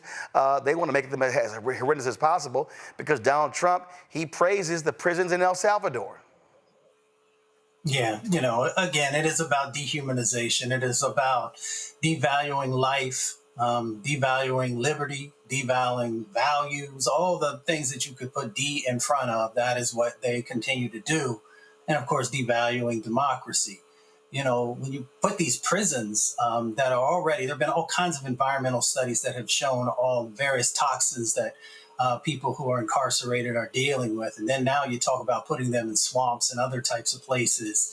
It just goes to show, one, you don't have no damn sense, but two, also that you just are creating these very chaotic situations. So I'm not surprised that they would utilize, the racing world, because they're also trying to speak to a certain, section of our culture that focuses and enjoys, whether it's stock car or Indy cars or whatever it might be. So again, they continually just pump this misinformation and disinformation and hate into the American populace, knowing that it is going to take hold with some folks. So I'm not surprised. I continue to be disappointed, but I also continue to understand that there are folks who are waking up and who are saying these are not our values and these are not the types of things that we want to be associated with. Adam Sir made this point. He said, cruelty is the point. It was a piece in the Atlantic, Randy. And that is their deal because they know with their white base, they love the cruelty. Look, this just goes back. This goes back decades. This goes back to the 1800s. They don't care how awful you treat them. They're like, that's it, that's right, run them out of here. There's no sense of humanity at all. None. Cruelty is the point, and they do not see Black and brown people as human, and we need to accept that. And they want to put us away and not see us, and they don't feel whatsoever bad about it. I think we keep trying to appeal to, and it's not there. It doesn't exist. They're what's going on and see it as somewhat of a game. And you see the way they're advertising with NASCAR, and they're trying to appeal to the people who are very much like, yeehaw, round them up and lock them up. And if this is not feeling reminiscent of Nazi Germany to people yet, I don't know what it's going to take. And I really want to stress that these immigrants are not getting due process. It's not as if they are criminals, that they've done something wrong that has been proven by the law. They've just are taking them and putting them away because they don't see them as worthwhile. They don't see them as humans, and they absolutely don't see them as Americans. They don't mind, Joe, snatching people off the streets. Now we have numerous cases, Joe, of mistaken identity. A 15-year-old special needs kid, they pulled out weapons. He was just trying to help somebody register for school. Yeah, and they're not worried about it. They're not worried about getting it wrong. They don't think that there's any price to pay for them getting it wrong. Meanwhile, back at the ranch, they, overlook people of a certain hue that have overstayed visas. That won't be the people that they find at the Home Depots, but they'll be people that they find at the bakeries and that'll be at other places. Paul Mooney used to talk about the complexion for the protection, and that's exactly what it is that we're seeing. They don't care. Cruelty is the game and the objective. And meanwhile, in an irony, these cats are going to show up to church on time on Sunday. But I would say this. We've got a lot of work to do. There's no question about that. It's faith and works. But I would say that God is not pleased, nor is he mocked. So we have to continue to do what it is that we need to do and do our part and push hard, extract the passion, mimic the passion that we just saw from the senator from Texas, and do the things that we need to do so that we get the breakthrough that we need. Because ultimately, at the end of the day, the reason why they're doing the things that they're doing is because they're beginning to be outnumbered. They're outnumbered in a lot of places. They're outnumbered in the state of California. They're outnumbered in the state of Texas. And their time is coming up. And so we've got to continue to facilitate that. Now, we know Republicans, they were banning books. We know they are not smart. We know they cannot stand true history, not his story. They despise the 1619 Project. They launched this 1776, whatever the hell that was. Now the Wall Street Journal is reporting that ahead of next year, the United States celebrating the 250th anniversary of the founding of this country, not for black people, that they are going to be reviewing everything the Smithsonian produces so that it aligns with Donald Trump's view of history. That's right. So this is a piece that was in the Washington Post. The White House will launch a sweeping review of Smithsonian exhibitions, collections, and operations ahead of America's 250th birthday celebrations next year. The first time the Trump administration has detailed steps to scrutinize the institution, which officials say should reflect the president's call to restore, quote, truth and sanity to American history. The vetting process would include reviewing public-facing and online content, curatorial processes and guidelines, exhibition planning and collection use, according to a letter sent to Smithsonian Secretary Lonnie G. Bunch III on Tuesday. Now, a White House official confirmed the plan, which was posted on the White House website. And this is what the Smithsonian said. The Smithsonian's work is grounded in a deep commitment to scholarly excellence, rigorous research, and the accurate factual presentation of history. We are reviewing the letter with this commitment in mind and will continue to collaborate constructively with the White House, Congress, and our governing board of regents. Let's just be as clear as possible. Randy, they're going to rig the research. They're going to strip. You can forget any real talk about slavery, Jim Crow, or any of that stuff, Randy. It ain't gonna happen because these white folks don't want that. They want this to be a whitewashed history of America and a celebration. They do not want to deal with the inequities and the racism that black people, Latinos, Asian Americans, and others have faced in this country. They only want his story being presented.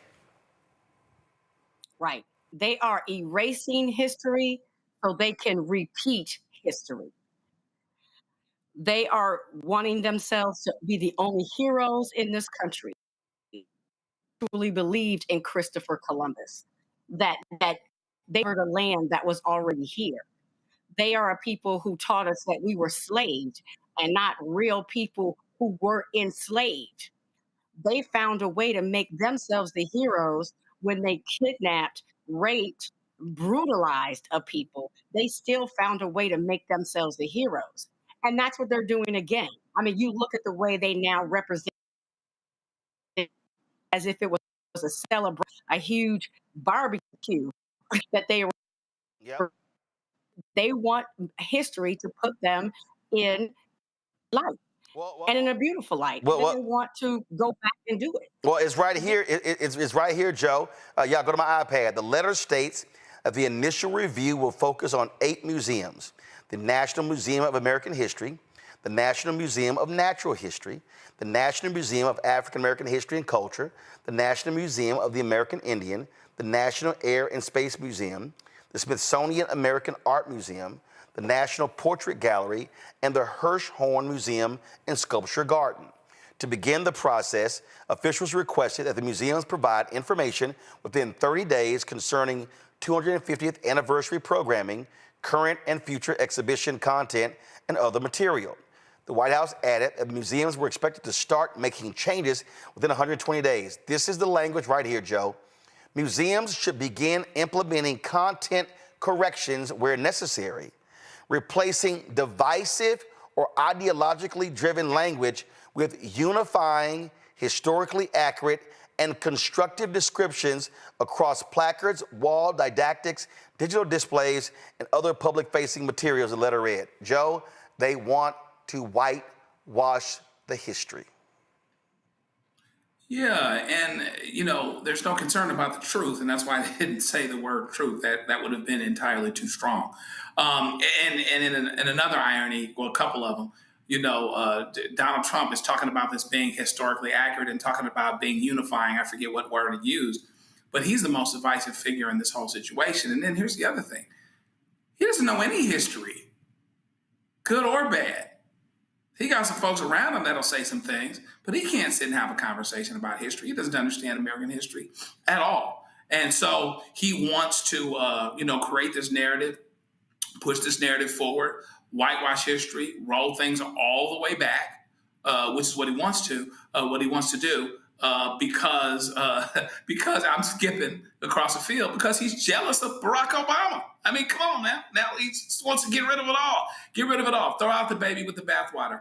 Don't tell the truth. It's all about my truth. But underlying that, what people really need to understand, people that support this man, you got to really understand that he doesn't think very much of you at all. He really believes that the people that support him are stupid. That's why he can talk about Epstein and create the whole QAnon phenomenon fundamentally. So people still showing up at the pizza parlor looking for the basement like it's Pee-wee's Big Adventure, and then tell the same people that there's no list and to look away from it and expect them to do it. Now, he's not having success so far, but actually have an expectation that they'll turn on a dime just because he told them to. That just lets you know how little he thinks of the people that supposedly support him. So it's an interesting time indeed, and it's going to be interesting to see how all of that shapes up, because ultimately this is going to have to stop somewhere. There's going to be some mistakes made somewhere, and you're seeing it with the Jeffrey Epstein thing. And did I already say Jeffrey Epstein? I meant to say that. I meant to say it again. Jeffrey Epstein, Jeffrey Epstein, Jeffrey Epstein. That's what we need to be talking about. What gets me here, real simple, Mustafa, is next year, historically, it's going to be a joke. I mean, they are going to whitewash the hell out of this, and so we might as well just go ahead prepared. And I'm just real clear. Next year's celebration, it ain't about us. That's going to be Donald Trump's celebration of white America. And they're going to use your tax dollars to do it. Let me say that again. And they're going to use your tax dollars. Here's the thing, is that we know what their plan is, because it is the same playbook over and over again. In my mind, when you understand the opponent, then you have to make sure that you're going to do some things that are going to balance that out or help to make sure that folks actually understand what the truth is. So for me, it's about flooding the gate. You flood the gate with the Black Star Network and others who are willing to make sure that we are pushing forward all the greatness that exists inside of the Black community. Everybody from Frederick Douglass all the way up, sharing with folks who maybe had never heard the stories before about how they have contributed to this country, how they built this country, how they made this country stronger. So we don't have to just sit back and take it, but we do have to be strategic about how we're going to share information. For everybody who gets excited online when somebody's twerking, why don't you take some time with your social media platform and also share some information about whether it's somebody in your family or someone who folks may know of, about, their creativity and how they've actually helped to make not only our community stronger and better, but this country. That's how you deal with these situations, along with if there's any legal recourse, and holding these people accountable who are using our dollars. Normally, I would tell folks to focus on Title VI of the Civil Rights, but we know the Department of Justice and others are not going to do anything in that space. So we have to take it in our own hands to make sure that we are sharing the stories and the narratives that are a part of this country. Absolutely, absolutely. All right, folks, gonna go to break. We come back. Our Shop Black Star Network Marketplace segment will be up next. Look forward to that. Hey, folks, don't forget, you want to support the work that we do, join our Bring the Funk fan club. Listen, our goal is to get 20,000 of our fans contributing on average $50 each a year. That's $4.19 a month, 13 cents a day. It goes to support everything we do here at the Black Star Network, all of our shows. The money is reinvested in what we do, and so if you want to support us via Cash App, use the Stripe QR code. You see it right here. Click the Cash App button to contribute. Checks in money order, make it payable to Roland Martin Unfiltered, P.O. Box 57196, Washington, D.C. 20037-0196. PayPal is R Martin Unfiltered. Venmo is RM Unfiltered. Zelle, Roland at RolandSMartin.com. Roland at RolandMartinUnfiltered.com. We'll be right back.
On the next Get Wealthy with me, Deborah Owens, America's Wealth Coach, Black Americans have 1/10 the wealth of their white counterparts.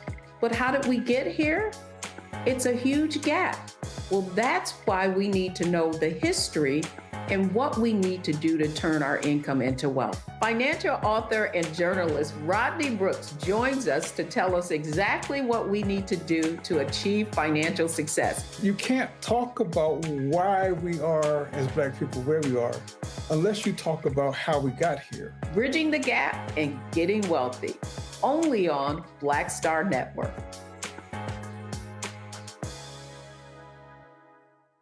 This week on the other side of change, diaspora wars. The internet has been swarmed. Who has a right to Blackness and Black culture? Who is overrepresented, underrepresented? It's too much. It's making us dizzy. We don't have to be prideful without this air of superiority, right? All stories matter within this Black sphere that we exist in. Only on the other side of change on the Black Star Network.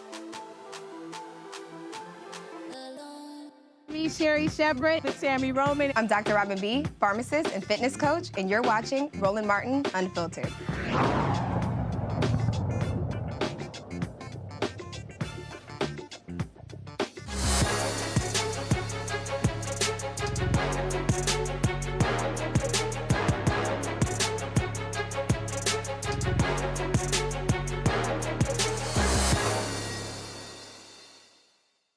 Folks, my next guest in 2009 launched the Beauty Stat blog to demystify skincare ingredients through what he called a factual, science-based lens. After years of research, Ron Robinson developed a breakthrough technology to stabilize and formulate pure vitamin C. What began as a blog is now a full skincare line. BeautyStat offers science-driven products trusted by consumers and professionals alike.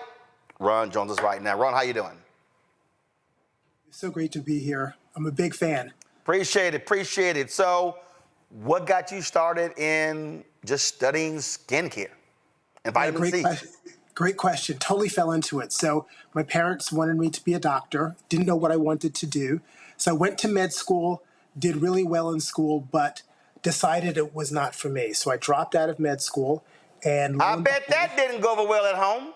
Not at all. My parents were really, really disappointed. They're like, you're a bum. What are you going to do with your life? So I sent out resumes and I was hired as a cosmetic chemist for Clinique 35 years ago. And that's how I fell into the world of developing skincare products that deliver results. So you go to med school, you drop out, and then you get hired as a cosmetic chemist at Clinique. Yes. So what did the parents say when you got the job? Okay. They were like, okay, what is a cosmetic chemist? Until a few months after working on the job, I brought my mom home some of the skincare products that I was developing. And Roland, she was so excited. She was like, oh my gosh, give me those samples. She dove in the bag. And at that moment, I was completely forgiven. And she was like, go ahead, do your cosmetic chemist thing. Just bring me home products. Okay, that was your mama. That was my mom. And my dad just went along with it. So he was cool. Oh, so yeah, mama got some free products. And he was like, yeah, we all right. Okay, so you're there 35 years. And so in that time span, what are you doing? What are you learning that eventually brings you to this blog? Yeah, so worked for a lot of big brands after working at Clinique, and I always was fascinated with the ingredient vitamin C. Vitamin C is a great ingredient for the skin, but it's notoriously unstable. So what that means is that it tends to oxidize, turn brown, stop working. So I found a way to encapsulate pure vitamin C and keep it stable. And our best-selling product is our vitamin C serum, this one right here. Multiple years in development, multiple patents. And Roland, this product works to even out skin tone and fade hyperpigmentation, which is a big concern among a lot of consumers of color. So let me just give you an example. Okay, so can you see me? You can see me, right? No, I cannot see you. I got you. You must be on FaceTime. Okay, so yes, FaceTime. Yes. All right, so here's the deal. So I play lots of golf. All right. Okay. So, and I wear baseball caps. So literally in the middle of my forehead is basically you can see the line of demarcation where the top is lighter than the lower part. And so when you talk about that product, would that product help with that? Yes, it's going to help even out skin tone. Got it. And any hyperpigmentation, which is a big concern. You know, when you're looking in the mirror, if you see yourself on camera in a selfie, and if you're unhappy with your skin tone, if you wish it was more even and you could fade that hyperpigmentation, BeautyStat has you. Our vitamin C serum, this is award-winning, multiple patents, great clinical testing and before and after photos that show that this product delivers results. So what, okay, so all right, so here's another example. So I play lots of golf. I'm also from Houston. And when you're from Houston, you got mosquitoes. And man, when mosquitoes attack, you're itching or whatever, all of a sudden you have these different dark spots. So which one of your products deals with that? Is that the same product that deals with that? Same product. In any issue around hyperpigmentation, whether that's scars from mosquito bites, acne scars, shaving scars, this product has got you. This product will help even out your skin tone, fade that hyperpigmentation, give you even brighter, smoother skin with great texture. Okay, so we're going to go through, there are several products that you have, and I'm going to, so the one that you just were talking about there, which one is that called? Okay, this is the Universal C Skin Refiner. This is our 20% pure patented stable vitamin C serum. Got it. Okay, got it. Oh, I got that one here. That's the Universal C Skin Refiner. Correct. Okay, all right. What is Universal C Eye Perfector? Great question. That's the eye cream. So in this product, this contains 5% pure vitamin C.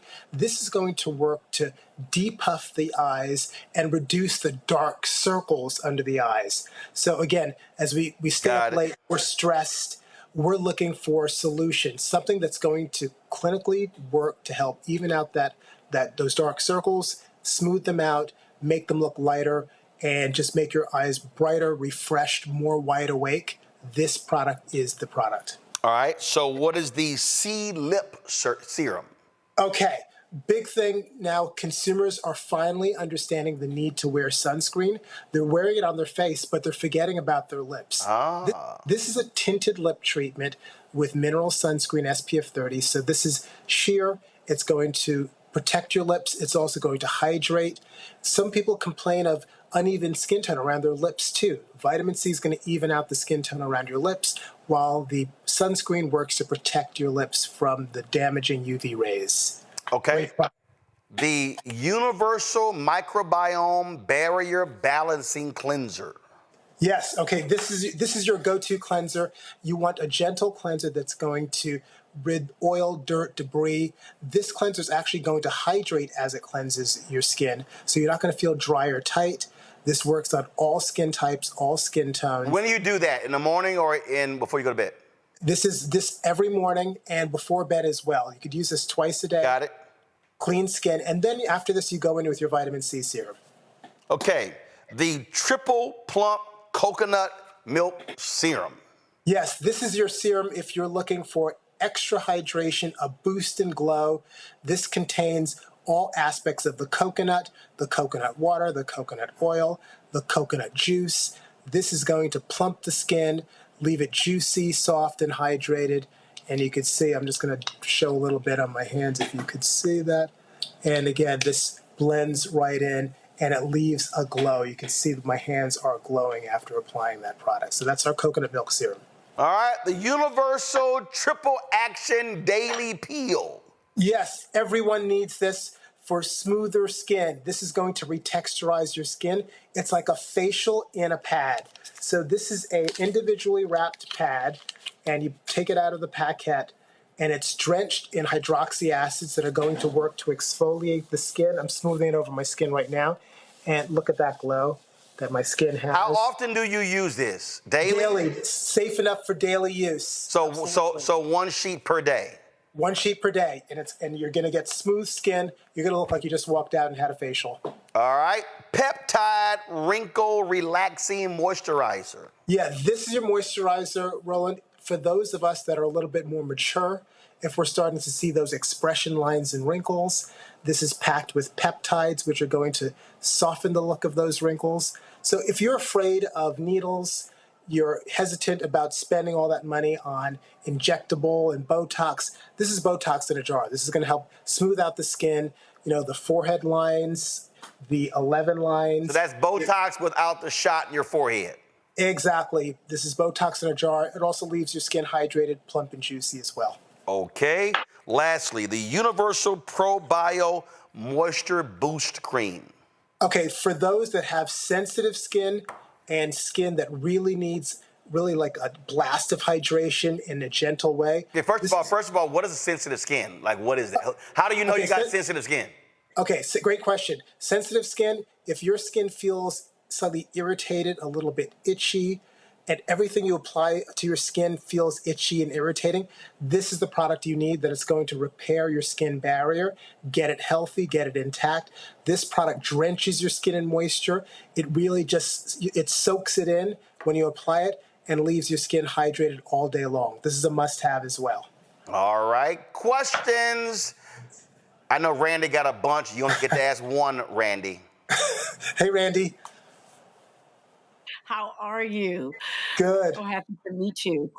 You too. Listen, I heard that vitamin C made our sunblock more powerful and useful. Is that true? So is it helpful on vitamin C first?